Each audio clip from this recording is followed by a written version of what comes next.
Hi again then guys, and welcome to a special one-off returning episode to a series which we ended some time ago. Some of you guys may remember this series, others who are new to the channel perhaps not. Tour of Japan. In this series we review specifically the Super GT cars of the GT300 and GT500 classes. In other words, JGTC cars, and also by definition JPGT cars as well.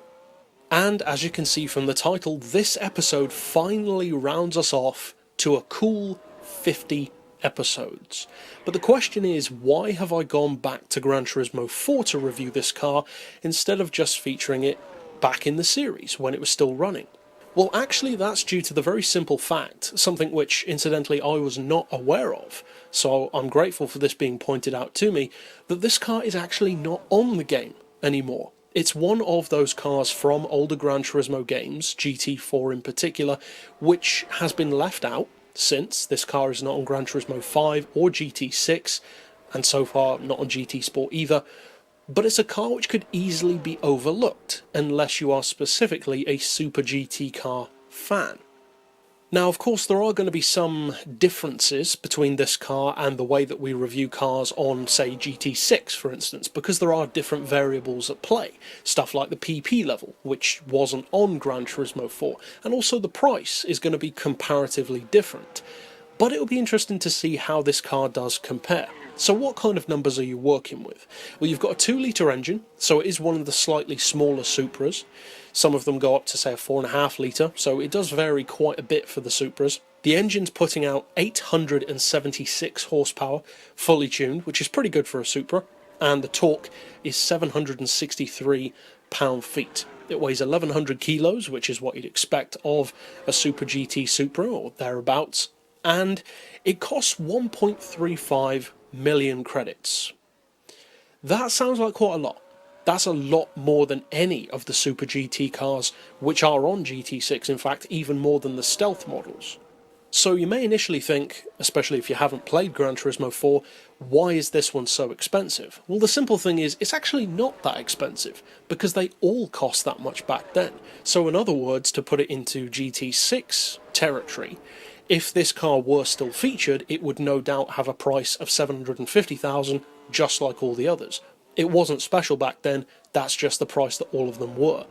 So were this car still on Gran Turismo, you can pretty much say it's a dead cert that it would cost 750 grand still. Now, we've already said that PP levels do not apply, and of course being a different Gran Turismo game entirely, it's difficult to compare it to how competitive it could be now.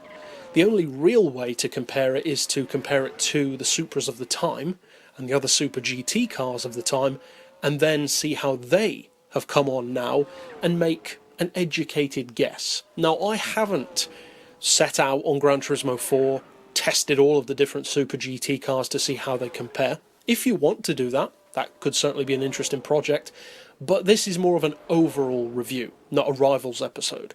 So the way it compares to now is kind of irrelevant. After all, it's not even on the game anymore, so this is more of just a showcase of Gran Turismo's past, in a similar way to stuff like our episodes featuring the Patent Motorwagen and the Ford Model T in the Classics series, Days Gone By, and in a similar way to other older cars which are not on Gran Turismo anymore, which I am going to be featuring from older GT games pretty soon.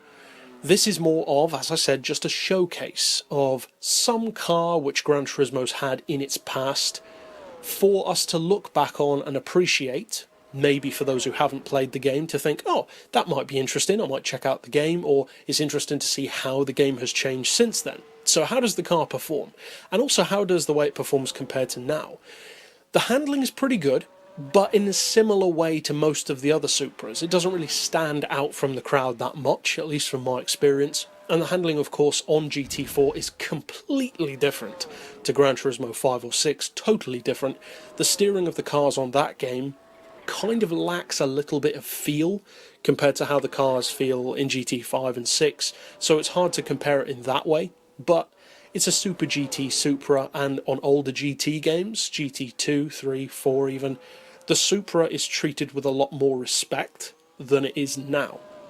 Whereas now the newer Supra in road form is insanely quick, the racing versions aren't really that dominant anymore. It's more switched over to the newer JPGT cars like the GT500 R35, or the yellow hat Supra, the premium model, or the newer NSXs.